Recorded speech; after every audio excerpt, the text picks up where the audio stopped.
Hello and welcome to the Disabilities and Accommodations 101 workshop for Rutgers Biomedical and Health Sciences, faculty and staff, brought to you by the Office of Disability Services. Within this workshop, we will talk about different types of disabilities and what it may be like for a student with a disability to be in a classroom or a lab setting. It will also include how to refer students who may be struggling and how to accommodate students with disabilities in your courses. So if you are an instructor, professor, or staff at Rutgers Biomedical and Health Sciences, then keep listening. Because even if you don't have a student with a disability in your class now, you may in the future. I'm also going to ask you to find 8 to 10 pens that we will use in a role-playing activity later in the workshop. Thank you. We are going to start off this workshop by talking about what exactly a disability is, as defined by the Americans with Disabilities Act, as amended in 2008. According to the Americans with Disabilities Act, or the ADA, a disability is a physical or mental impairment that substantially limits one or more major life activities, a record of such an impairment, or being regarded as having such an impairment. But what exactly does that mean? In order for a student to be eligible for accommodations because of a disability, the disability has to limit a major life activity like breathing, walking, talking, hearing, seeing, eating, learning, reading, concentrating, or thinking. However, even if a student uses auxiliary aids, like a sign language interpreter, or takes medication, they can still be considered a person with a disability because the major life activity is still affected. The only exception is if a student has full vision while wearing glasses or using corrective lenses, then that student is not considered disabled. The definition also includes those who have a record of or are regarded as an individual with a disability. So, what does that mean? Having a record of a disability means that a student may have had a disability, but it is no longer present or does not limit a major life activity. Being regarded as someone with a disability means that a student may not have had an impairment that limits a major life activity, but others may assume they have a disability for a variety of reasons.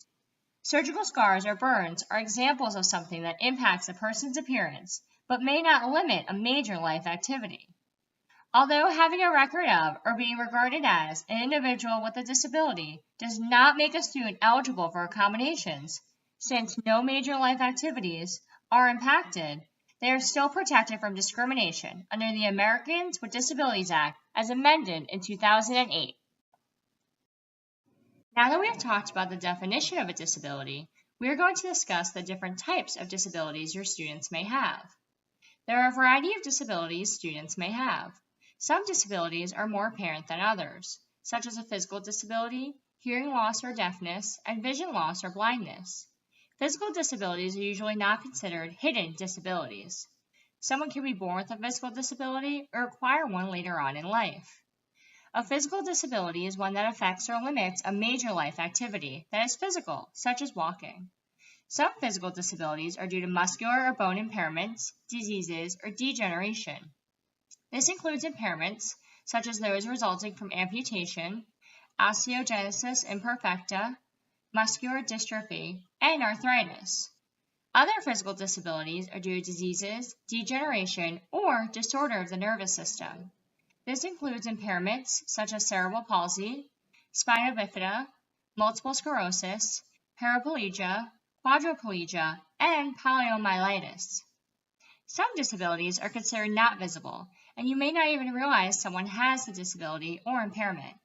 This may include psychological disabilities, autism, chronic illnesses, traumatic brain injuries, memory loss, low vision, hearing loss, and learning disabilities. Generally speaking, people with learning disabilities are of average or above average intelligence. According to the Learning Disabilities Association of America, there often appears to be a gap between the individual's potential and actual achievement. This is why learning disabilities are referred to as hidden disabilities, since a person may not look like they have a disability, but they may be unable to demonstrate the skill level expected from someone of a similar age. Furthermore, according to the Learning Disabilities Association of America, learning disabilities are neurologically based processing differences. These processing differences can interfere with learning basic or executive functioning skills. Examples of learning disabilities are auditory processing disorder, dyscalculia, dysgraphia, dyslexia, language process disorder, nonverbal learning disabilities, and visual perceptual or visual motor deficit. Specific learning disabilities in math, reading, or writing are other common learning disabilities. ADHD, ADD, and dyspraxia are related to learning disabilities as well. A psychological disability is another type of disability that is often invisible and sometimes begins during college. Some examples of these disabilities are generalized anxiety disorder, depression, bipolar disorder, obsessive-compulsive disorder, post-traumatic stress disorder, schizophrenia, and eating disorders. Each of these psychological disabilities has its own symptoms, which may vary for each person. Chronic illnesses such as diabetes, lupus, cancer, fibromyalgia, and others may be apparent or hidden depending on the severity of the illness. Students may have a variety of different experiences in your classroom due to their disability or impairment. Every disability and every person with one is different, so each of their experiences may be different as well. Furthermore, just because a student's disability is not readily apparent, it does not mean that their disability is not affecting them in your classroom. A student with a learning disability may seem perfectly fine in a lecture, and you may think they aren't listening because they couldn't answer your simple question. In reality, they may have trouble processing the question and just need a few more minutes to answer. Or you may think that a student with a chronic illness is perfectly capable of coming to class that day. But in reality, the pain they are experiencing is so bad, they truly are not able to attend. Research has shown that this population of students are highly impacted and influenced by how their professors treat them. Many do not inform their professor of their accommodations because they are afraid of being judged for their disability or being treated as they are not as capable as their peers. Therefore, it is very important to not judge students who have accommodations, and instead be supportive of them. Now that we have discussed some different types of disabilities and the fact that these students may have a variety of classroom experiences, we are going to run through some role-playing scenarios so you may be able to understand the perspective of students with these different disabilities. For all of these, you may imagine yourself in your own lecture or classroom, a fellow coworker's class, or just pretend this workshop is a lecture in RBHS class. First, you're going to role-play as a student who is visually impaired. A picture on the slide has just faded in. I'd like you to take the next few seconds to describe this picture thoroughly. You can write down your description in a notebook, or think about how you would describe it if you do not have a notebook or paper handy.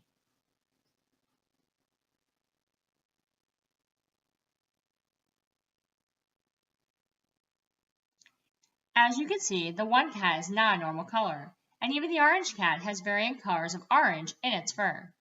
Now think about a student who is visually impaired and cannot see the image on the presentation. They would never know the picture was there, or how unique the one cat looks, unless you make your presentation accessible. Screen readers are able to read descriptions of pictures, but only if your presentation is accessible. Now, think about how if this was your class, and the image was essential for an exam or understanding a topic. What would your experience be like if you were the student and could not see this important image? Next, you're going to role-play as a student who is deaf or has hearing loss. For the next 10 seconds, I would like you to cover your ears with your hands, and I'm going to play some white noise static in the background while I read a short passage.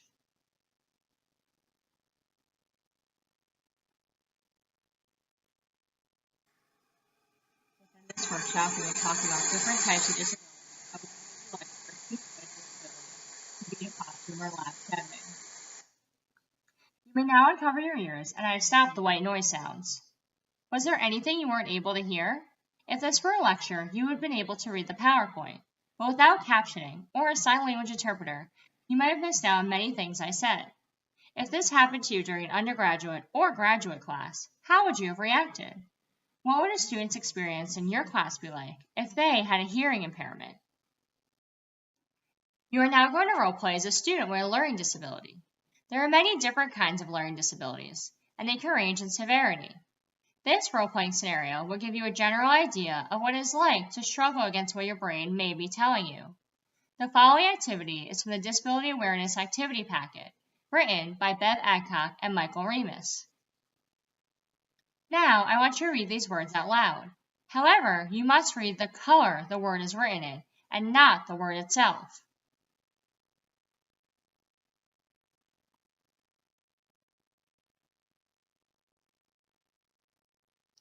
While reading these words, your brain probably wanted to read the actual word. Even when you made yourself do it correctly, you probably had to read at a much slower pace than normal. How did that make you feel? Was it frustrating to have to read at a slower pace? Or have to concentrate a little more? How might students with learning disabilities experience having to read at a slower pace in your own class? This is just one example of the daily challenges students with learning disabilities may face in order to process the information necessary to get through a lecture, a test, or even just the day. Their brain understands what needs to be done, but they struggle to process and express the information. Not being able to do this activity or having a learning disability does not mean someone isn't smart. It just means that the brain wants to do something different.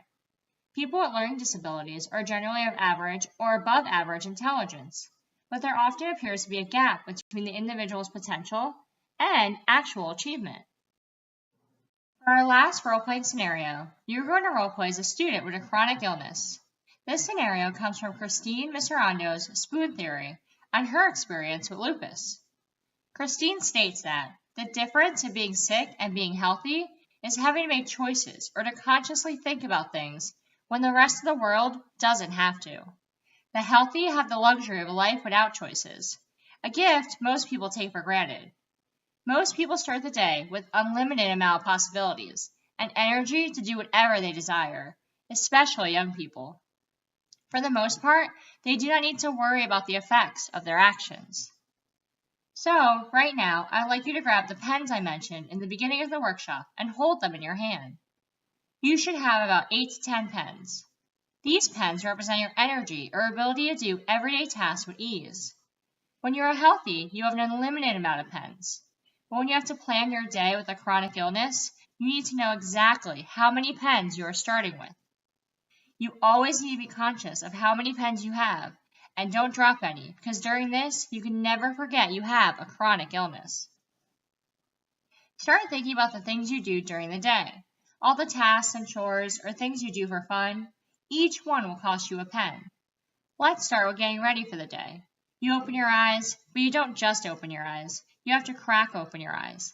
And then you realize you are late. You didn't sleep well the night before. You have to crawl out of bed, which costs you your first pen. And then you have to make yourself something to eat before you can do anything else. Because if you don't, you can't take your medicine. And if you don't take your medicine, you might as well give up all your pens for today and tomorrow too. So take another pen away. Showering costs a pen just for washing your hair. Getting dressed is worth another pen. Think about how you would break down every task, because every little detail needs to be thought about.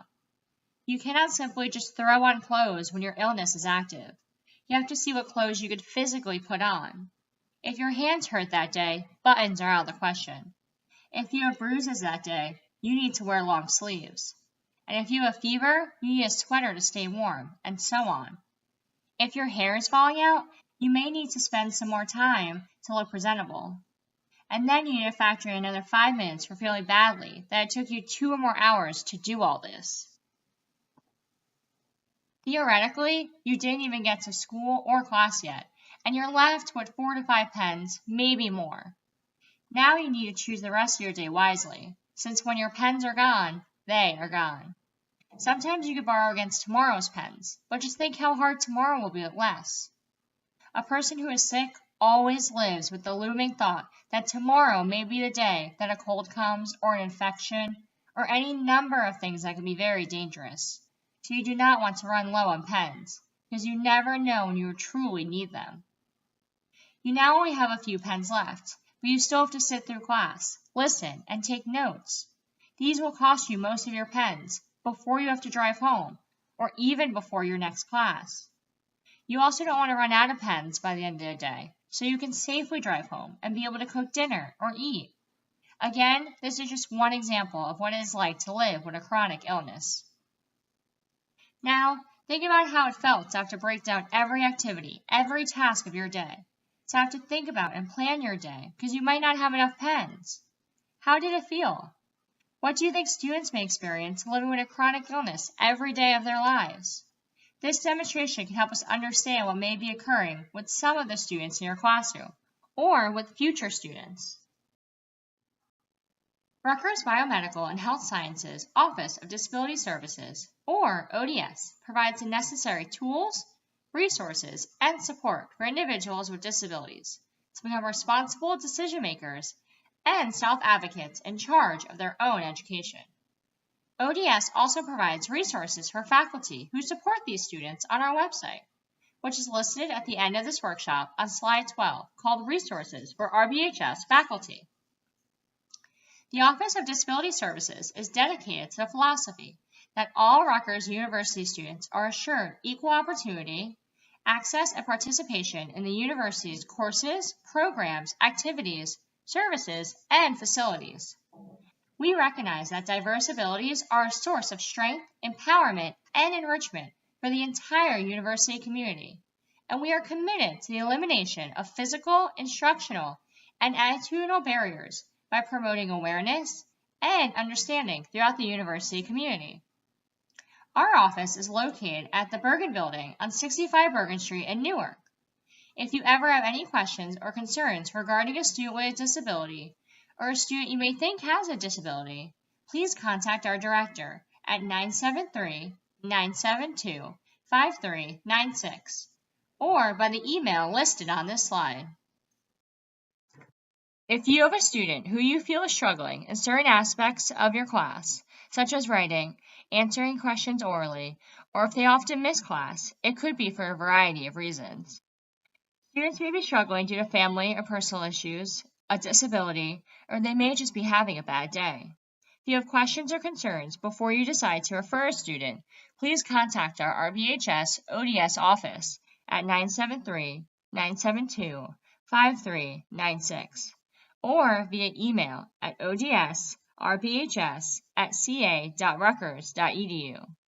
Please also remember that even if you are in a medical profession, you cannot diagnose a student. The student can be diagnosed by their own doctor or have an evaluation done by GAZAP at their own expense. If you feel that a referral is appropriate, you may speak to them privately and refer them to the Student Wellness Program, the RBHS Writing Center, Health Services, and to our RBHS ODS office, located in the Bergen Building in Newark. You may also refer them to the specific academic, support, or health and wellness programs within your specific school. A list of these references is located in the RBHS ODS Student Handbook. When speaking to the student, please remember to do it privately and avoid references, phrases, and words that suggest restrictions, limitations, or boundaries, because these phrases tend to carry stereotypes and contribute to discriminating attitudes. You should also only discuss the behavior you are noticing in the classroom, such as difficulty in concentrating, and do not mention a specific disability. One suggestion of what you could say to a student with a possible learning disability in writing is, you have wonderful ideas and discussions during the class. However, I am not noticing the same work in your papers, so there seems to be some sort of a disconnect between those two areas. If you would like to receive additional support through the Writing Center, ODS, or our school's academic resources, I could refer you to areas on campus that could help. You may then provide them with the appropriate referral information. If you are referring them to RBHS ODS, then you may provide them with our office phone number or email. However, if the student is not sure about contacting ODS, you can provide them with our website and student handbook information, both of which are included in the resources at the end of this workshop, to provide them with more information on what our office does. The RBHS ODS Student Handbook is also located on our website under Student Accommodations. You may also want to provide the student information about academic or mental health support on campus and through your specific school. Furthermore, if a student gives you their documentation, please do not read the documentation. Instead, direct the student to provide the documentation to our ODS office. Students must take several steps in order to apply for accommodations. They must first complete and submit their registration form on the Rutgers website. This form is then sent to the director of the RBHS Office of Disability Services.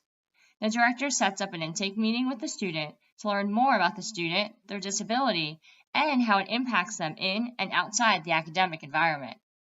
The student must also provide the appropriate documentation that demonstrates how their disability impacts a major life activity.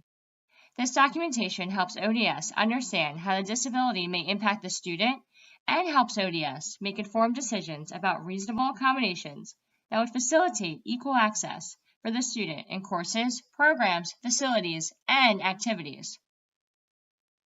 After the intake, ODS will consider the information from the interview and the documentation to decide if the requested accommodations are appropriate, reasonable, and supported by documentation. This information will be presented at a case review meeting as well, consisting of other ODS professionals from Rutgers, where the appropriate accommodations will be determined. If necessary, the student's program will be consulted to ensure that the accommodations do not alter the program's essential requirements. The student is then informed when a decision has been made. Their accommodation request may be approved, more information may be needed, or the application may not be approved, and they will be informed why. If the accommodation request is approved, then the student will receive their letter of accommodations, which they are instructed to privately deliver and discuss to their professors. However, dental students meet with their academic affairs office rather than individual professors to deliver and discuss their letter of accommodations. Students must also renew their accommodations each semester or term, except for medical and dental students who renew yearly. Students may receive reasonable accommodations in the classroom, in labs, or in the clerkship settings. Accommodations never alter an educational program or academic requirements that are essential to a program of study. They are also not retroactive, so a student cannot apply them to past courses or use them until they are approved. Some accommodations are for exams or quizzes, which can include enlarged print, extended time, not using Scantrons, and a reduced distraction testing location. Other exam or quiz accommodations include the use of a screen reader, scribe, computer or laptop, or text reader. Some examples of in-class accommodations include an American Sign Language interpreter, communication-aided real-time captioning, or CART, and note-taking assistance. RBHS can also provide assistive technology, such as the use of a digital recorder to record lectures, a screen reader, a smart pen to record lectures and take notes, a text reader, or an AF system in class. Alternative formats for textbooks or course materials are also available to students who qualify for this. Accommodations in labs can include adaptive technology for the lab, such as the use of tablets, recording devices, smart pens, or amplified stethoscopes. Other accommodations include an American Sign Language interpreter, communication-aided real-time captioning, or CART, note-taking assistance, height-adjustable tables, or enlarged text and equipment labels. Accommodations in the clerkship setting can include periodical breaks, clerkship placements in areas that are accessible to the student if they qualify for a hardship accommodation, and time allocation for medical appointments. However, students need the proper documentation to demonstrate their need for any of these accommodations without fundamentally altering the clerkship. What is a letter of accommodations? A letter of accommodations, or LOA, is a document provided by the Office of Disability Services that explains to faculty the reasonable accommodations to be provided to a student. The letter of accommodations is given to students who have met all of the following criteria: submitted appropriate documentation to verify their disability, met with a representative from the Office of Disability Services, have been approved as an individual who is covered under the Americans with Disabilities Act, Amendments Act of 2008, and/or Section 504, and are eligible to receive reasonable accommodations at Rutgers University. The letter contains course accommodations approved by the Office of Disability Services based on the student's disability. Why am I receiving this letter of accommodations? You are receiving this letter as an official document from the university stating the student's approved accommodations. This letter serves as a way for the student to make themselves and their approved accommodations known to you. It is your responsibility to work with the student and the Office of Disability Services to ensure their accommodations are met. How should I receive the letter of accommodations? Students are encouraged to present letters of accommodations to their professor as early as possible. However, it should be understood that under some circumstances, like the student was approved for accommodations later in the semester, or the student was recently diagnosed, that the student may submit their letter later in the semester. Keep in mind that accommodations are not retroactive and are effective only upon submission of the LOA to the professor. Students are asked to present the LOA to their professor in private and not in front of other students. This approach protects the student's confidentiality regarding their disability and promotes a more healthy exchange between the student and the professor. Who should I contact if I have questions, comments, or concerns? You're not alone. The Rutgers Biomedical and Health Sciences Office of Disability Service is here to help answer any questions and/or address any concerns you may have. All letters of accommodation are produced by the director of the RBHS ODS and includes their contact information. They are a great resource to reach out to if you have questions regarding the accommodations. The Office of Disability Services can be reached through our main office number at 973-972-5396 or via email at odsrbhs@ca.rutgers.edu. What to know in discussing a student's accommodations after you receive the LOA. Please remember, this should be a private conversation. This approach protects the student's confidentiality regarding their disability and promotes a more healthy exchange between the student and the professor. During this meeting, you should not ask the nature of the student's disability, nor make assumptions regarding the type of disability. Many of our students have invisible disabilities. The purpose of this meeting is for you and the student to both understand the approved accommodations and the specific manner in which these accommodations will be implemented in your course, such as if a student is approved for exam-related accommodations, how will those arrangements be made, through you or through our office? If further assistance is needed, you can contact our office via phone or email. The letter of accommodation should also include a rights and responsibility form, which serves as a summary of your meeting and an agreement of the arrangements you and the student have made. Both the professor and the student should sign this form. ODS asks that the student return a copy of this signed form to our office.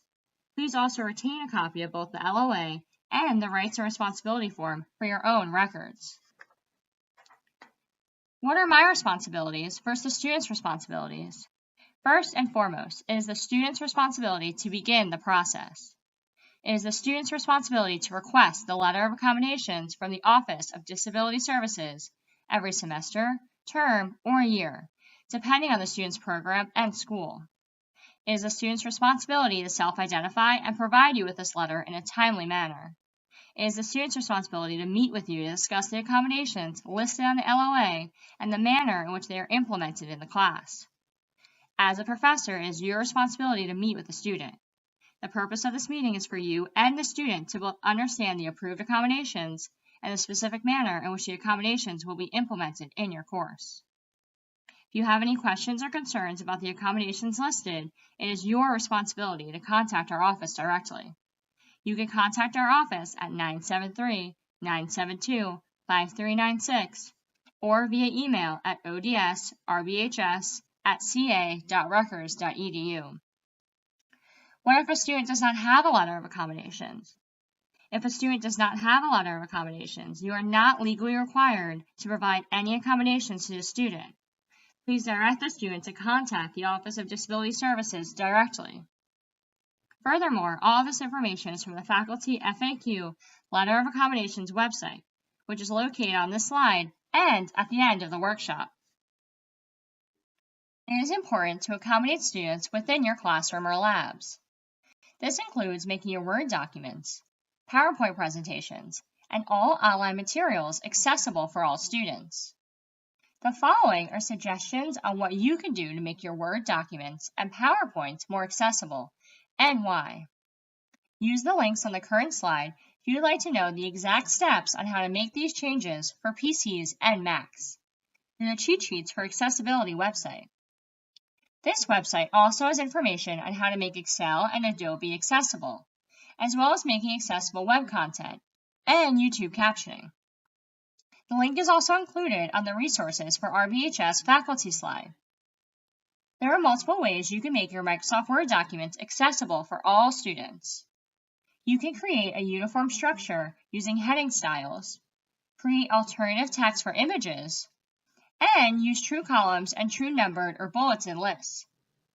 You should also make your hyperlink text unique and descriptive, and create a clear table structure and header for any data tables.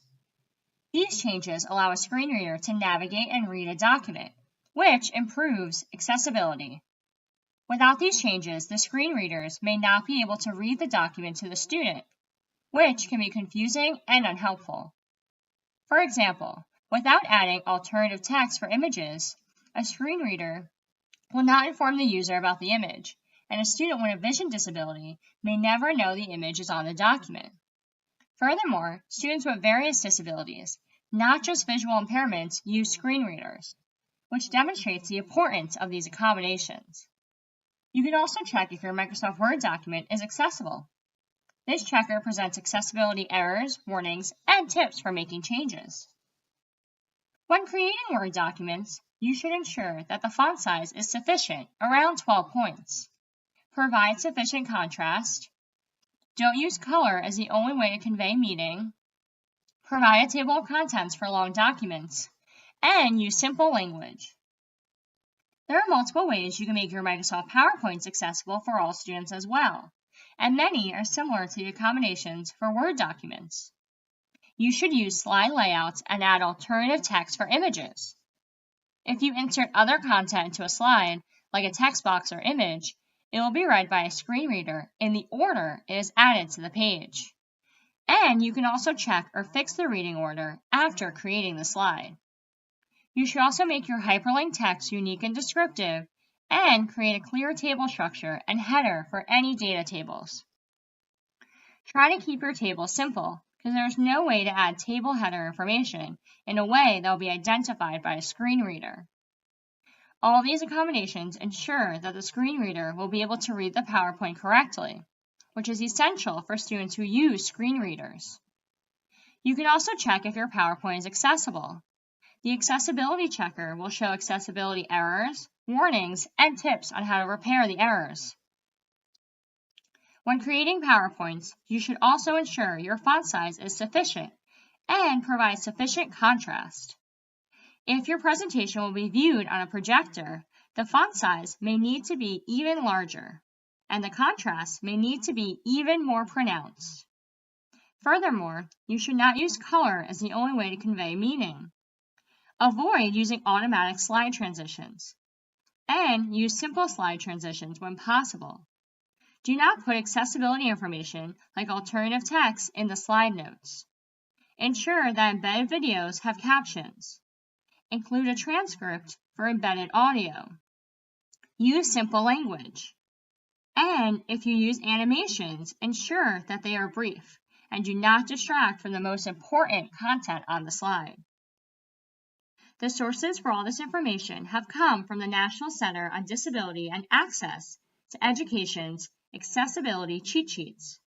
The website links for these sources are on this slide, as well as the resources for RBHS faculty slide and the resources used in this workshop slide. These are the resources for RBHS faculty. It includes the websites for RBHS ODS, faculty support for students with disabilities, frequently asked questions, training modules specifically for RBHS faculty, and cheat sheets for accessibility. The link for the RBHS ODS Student Handbook is also on this slide. These are the resources for ways to support students with disabilities. It has links for the websites on ways to support students with all disabilities, support for blind or visually impaired students, support for students with mobility impairments, support for deaf or hearing impaired students, and support for students with learning disabilities. This slide contains more resources on ways to support students with disabilities. It includes the links for the websites on support for students with speech impairments, support for students with mental health conditions, support for students with other disabilities, and recommendations for all courses. This slide includes all the resources I used to create and write this workshop. It has the source for the learning disability role-playing scenario and the 3 research articles I mentioned on slide 4 that demonstrate the importance of faculty perception or views of students with disabilities. It also includes the websites for the Rutgers Faculty FAQ, the Learning Disabilities Association of America, the Microsoft Word and PowerPoint Accommodation Cheat Sheet, and the Spoon Theory by Christine Miserando.